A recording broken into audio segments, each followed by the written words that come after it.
آپ کو واقعی لگتا ہے کہ یہ سارا کا سارا جو نظام ٹوٹا ہے یہ اس بہو پہ پریشر کی وجہ سے ٹوٹا ہے، جس کو ہم کہتے ہیں کہ تو اپنے آپ کو اکوموڈیٹ کر اور نئے گھر میں آئی ہو تو نئے گھر کے ظاہر ہے جو اپنے لوازمات ہیں، جو کلچر ہے، اس کو اڈاپٹ کرنا پڑے گا؟ دیکھیں صرف ایک یہ بات نہیں ہے، بہت سارے بات ہے، کسی حد تک اس طرح سے ہو سکتی ہے جو بات آپ بھی کہہ رہے تھے کہ جب ممبر نے یہ پیغام دیا کہ تمہارے اوپر ساس سسر کی کوئی ذمہ داری نہیں ہے، تو اس کے نتیجے میں پھر یہ ہوا، ہمارے یہاں اصل میں رویوں میں دو طرح کی انتہائیں پائے جاتی ہیں۔ ایک انتہا وہ تھی کہ اتنا زیادہ پریشر سسرال کی طرف سے یا فیملی کی طرف سے کہ آپ نے اب اس گھر سے مر کے ہی نکلنا ہے، پلٹ کے آنا بھی نہیں ہے، اور کوئی بھی زیادتی ہونی ہے تو اس کو برداشت کرنا ہے۔ اس کا ری ایکشن یہ ہوا کہ پھر ممبر سے یہ آواز اٹھی کہ آپ کے اوپر وہ جو حق ساس سسر کا ہے وہ اس طرح نہیں ہے جس طرح سے اب تک آپ کو بتایا جاتا رہا۔ اچھا، رویوں کی ان انتہاؤں نے فیملی کو توڑا۔ وہ وقت تھا نا جس وقت ہم کہتے تھے کہ مر کے نکلنا ہے یہاں پہ، اس وقت اگر آپ غور کریں تو کوئی ابیوز کے کیس نہیں ہوتے تھے، کوئی آگ نہیں لگائی جاتی تھی، کوئی بہو جو ہے وہ ہسپتال نہیں پہنچتی تھی۔ نہیں بلال بھائی، ہوتے تو تھے کیس، دیکھیں آج تو سوشل میڈیا کی وجہ سے اتنا فاسٹ ہے سسٹم۔ اگر وہ کیس ہوتے تو میو ہاسپٹل میں پہنچتے نا، لوگ سروسز میں ایڈمٹ ہوتی نا عورتیں۔ ہوتے تھے، میری عمر ویسے آپ سے زیادہ نہیں ہے، اس لیے آپ کو زیادہ پتہ ہوگا۔ ایک دکھا میں اس کیس کی بات نہیں کر رہا، ایک کلچر تھا ہی، رپورٹ نہیں ہوتی تھی، کیسز رپورٹ نہیں ہوتے تھے۔ انجوائے کی ہے۔ دیکھیں آپ اس کو اس طرح انڈرسٹینڈ کیجئے، میں یہ کہنا چاہ رہی ہوں کہ کیسز تو پہلے بھی ہوتے تھے لیکن کم ہوتے تھے، ریشو اب بڑھ گیا ہے، اس میں بالکل دو رائے نہیں ہے۔ اور صرف انہی باتوں کا ہمیں اندازہ نہیں ہو رہا کہ بہویں جلائے جا رہی ہیں یا گھر بدر ہو رہی ہیں، بلکہ خلا کے جو کیسز ہیں اس کا ریشو بھی بڑھ گیا۔ آج کی لڑکی جب مٹیریلزم کی دوڑ میں لگی ہے، انڈیپینڈنٹ ہونا چاہتی ہے، تو اس نے بھی اپنی فیملی کو بہرحال نظر انداز کیا، اس کے اوپر جو فرائض عائد ہوتے تھے اس نے اس کو بھی چھوڑا۔ لیکن اس پر بھی بالکل دو رائے نہیں ہے کہ فیملی کی طرف سے جو اس کے ساتھ زیادتی ہوئی، ایکسکیوز می، آپ اس بات کو دیکھیے کہ ایک رویہ تو ممبر کی طرف سے آیا نا، لیکن دوسرا اللہ تعالیٰ کی طرف سے جو حکم ہے، نکاح کے وقت جن آیات کو خطبہ نکاح میں رکھا گیا، سورہ نساء کی آیات، سورہ احزاب کی آیات، سورہ آل عمران کی آیات، 5 آیات کے اندر 6 مرتبہ یہ بات کہی گئی کہ رشتوں کو توڑنا نہیں، کیونکہ اللہ کا تمہیں خوف ہونا چاہیے۔ اب یہ فرض لڑکی پر بھی ہے اور لڑکے پر بھی ہے، یہ فرض لڑکی کی فیملی پر بھی ہے، اس کے والدین پہ بھی ہے، اور لڑکے کے والدین پہ بھی ہے۔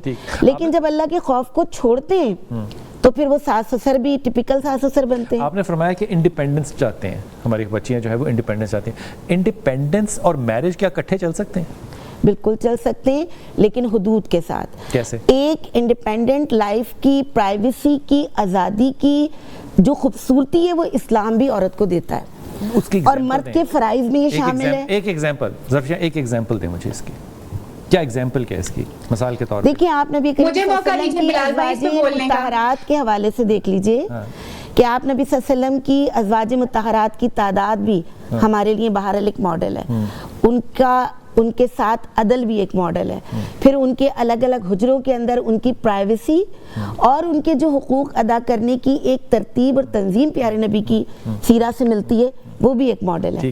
اچھا، یہاں آپ یہ کہہ سکتے ہیں کہ وہ تو نبی صلی اللہ علیہ وسلم کی سیرت ہے، لیکن فی زمانہ بھی میں نے یہ فیملیز دیکھی ہیں، وہ سیرت جو ہے وہی ہمارے لیے ایگزامپل رول ماڈل ہے، بالکل اس کو تو کہیں نہیں جا سکتا۔ کیا ہمارے نظام کے اندر واقعی صرف یہ پرابلم ہے؟ نہیں، میں نہیں سمجھتا یہ ہے۔ اب دیکھیے یہاں پر جب ہم اگر عورت کی آزادی کے حوالے سے بات کریں، اسلام تو ہمیں یہ کہتا ہے کہ اگر ابھی وہ غیر شادی شدہ کنواری ہے تو اس کا ایک شرعی ولی معین کر دیا ہے، وہ باپ کی اجازت کے بغیر گھر سے باہر قدم بھی نہیں رکھ سکتی۔ آزادی تو ضبط ہو گئی نا۔ ہاں، وہی میں عرض کر رہا ہوں، کیوں یہاں تک کہ اگر وہ اپنی زندگی کا سب سے بڑا ڈیسیژن لینا چاہتی، شادی کرنا چاہتی ہے، اس کے لیے بھی شرعی ولی کی اجازت ضروری ہے۔ کیوں؟ اسلام یہاں پہ یہ کہتا ہے کہ جتنا معاشرے کی تلخیاں باپ نے دیکھی ہیں، اس نے کہ کس قدر دھوکہ دہی ہوتی ہے، یہ لڑکی ظاہری چمک دمک سے متاثر ہو جائے گی اور کہیں نہ کہیں دھوکہ کھائے گی۔ ہم ویسے موضوع سے ہٹ کے تو پھر آزادی کہاں ہوئی؟ اب یہی میں عرض کرنا چاہتا ہوں کہ جو آزادی ہم سمجھتے ہیں نا کہ آزادی کا سبق شادی کے بعد سکھایا جاتا ہے کتب بھائی، عورت کو ہمیشہ یہ تربیت دی جاتی ہے۔ شادی کے بعد کی آزادی کی بھی بات کر لیتے ہیں۔ شادی کے بعد کی آزادی یہ ہے، اسلام کہتا ہے کہ اب آپ کے اوپر جو ہے جو شوہر ہے اس کی اجازت کے بغیر آپ گھر سے باہر قدم نہیں رکھ سکتی. ٹھیک. اور عورت کی آزادی میں خل شروع ہی پہلی تب ہوتی ہے جب وہ آج کی عورت چاہتی ہے کہ وہ گھر سے یہ صرف گھر سے باہر قدم رکھنے کی بات نہیں ہے جی. یہاں پر یہ ہے کہ پھر امہات المومنین کے حوالے سے بھی دیکھا جائے وہ ہمارے رول ماڈل ہے. ان کو بھی پہلا حکم یہ ہے کہ آپ گھر میں رہیں. اصل میں عورت کا مقصد کیا ہے؟ آپ نے ایک ایسی نسل تیار کرنی ہے جو معاشرے کے لیے سود مند ثابت ہو، جو معاشرے کے لیے بہترین افراد ثابت ہو. رباب سوال یہ پیدا ہوتا ہے کہ اگر یہ عورت سے یہ ایکسپیکٹ کیا جا رہا ہے کہ وہ ایسی نسل تیار کرے جو آگے معاشرے کے لیے سود مند ہو، پروفیٹیبل ہو، بینیفیشل ہو، کنٹریبیوٹر ہو، تو وہ خاتون تو خود 9 to 5 بزی ہے، تو وہ کیسے کرے گی؟ پھر وہ جو بچے پیدا کرے گی وہ یا کینیڈا جائیں گے یا آسٹریلیا جائیں گے، ماں پیچھے مر جائے گی کمرے میں. پھر وہ بچے جو ہیں وہ آزادی حاصل کریں گے NC میں پڑھ کے یا پنجاب یونیورسٹی میں پڑھ کے، اور باپ جو ہے وہ اپنی داڑھی اور ٹوپی پہن کے جو ہے وہ بلیم لیتا پھرے گا کہ میں اس باڈی کو اون نہیں کرتا. پھر یہ ختم نہیں پرابلم ہونے والے. ہمیں آئیڈینٹیفائی کرنا پڑے گا بڑی ذمہ داری سے. ایکچولی بالکل ہمیں آئیڈینٹیفائی کرنے کی ضرورت ہے. میں ابھی مولانا صاحب نے بڑی اچھی بات کی کہ آزادی عورت کو اس طرح سے نہیں ہے، مگر یہ صرف گھر سے باہر کی آزادی نہیں ہے. وہ جو ایک گھر جس میں وہ رہتی ہے نا، اس میں بھی اس کی صرف میں اس وقت اس آزادی کی بات کر رہی ہوں. وہ گھر سے باہر جائے اس کی فیملی کا فیصلہ ہونا چاہیے، یہ وہ میوچل ایک انڈرسٹینڈنگ ان کی ہو سکتی ہے. جو بھی میں گھر میں رہ کے چیزوں کرنے کی بات کر رہی ہوں. دوسری جو بات میں ابھی کہوں کہ نو انڈیپینڈنس جو ہے وہ کبھی بھی آپ کو جو انڈیپینڈنس، اگر آپ ذہنی طور پہ انڈیپینڈنٹ ہیں تو آپ کو ہیلپ کر سکتی ہے، مگر آپ کہیں کہ آپ سوشلی بھی انڈیپینڈنٹ ہو جائیں تو آپ کا معاشرہ کبھی ایگزسٹ نہیں کر سکتا. آپ کو معاشرتی طور پہ گرو کرنے کے لیے انٹر ڈیپینڈنس چاہیے جو آپ کا مذہب بھی ری انفورس کرتا ہے اور آپ کا سوسائٹی بھی ری انفورس کرتی ہے. آپ کہیں کہ آپ اپنی جڑوں سے اکھڑ کے کہیں گے جی میں اکیلا جی لوں گا، دیٹس ناٹ پاسبل. اور یہ ہونا بھی چاہیے. اس کو بڑی اچھی بات کی رباب آپ نے کہ وہ اگر معاشرہ جو ہے وہ نٹڈ نہیں ہوگا، جیسے وہ کیا کہتے ہیں وہ سویٹر نہیں جیسے بنتے، وہ جو اگر معاشرہ بنا ہوا نہیں ہوگا تو معاشرہ تو بکھر جائے گا.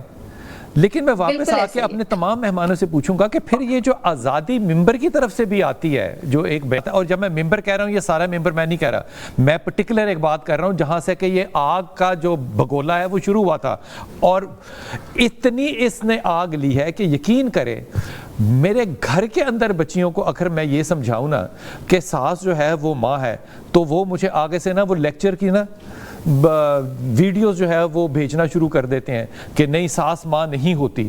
وہ جو آگ لگ گئی ہے اس معاشرے میں، اور وہ جو سوئیاں تھیں ان کو کیا کہتے تھے جس کے ساتھ سویٹر بنتے تھے، بلال بھائی ان کو کچھ ان کا کوئی نام ہوتا تھا، جب آپ نے وہ نہیں رکھی اس معاشرے میں اور آپ نے بننا نہیں شروع کیا تو پھر عائشہ آپا جیسے لوگ یا ہماری اس بچی جو ابھی جس 8 مہینے جو ہے حمیرہ جو ہے، پھر اس جیسے واقعات ہوتے رہیں گے. لیکن واپس آ کے ایک اور بات پوچھنی ہے اور وہ بات ہوگی تلخ، لیکن علماء کو میں بتاؤں گا نہیں وقفے میں بھی میں نے پوچھنی کیا ہے. جو ڈیڈ باڈی 8 مہینے بعد ملے، کیا اس کی توقیر بحیثیت والد میرے اوپر واجب ہے یا نہیں؟ واپس آتے ہیں.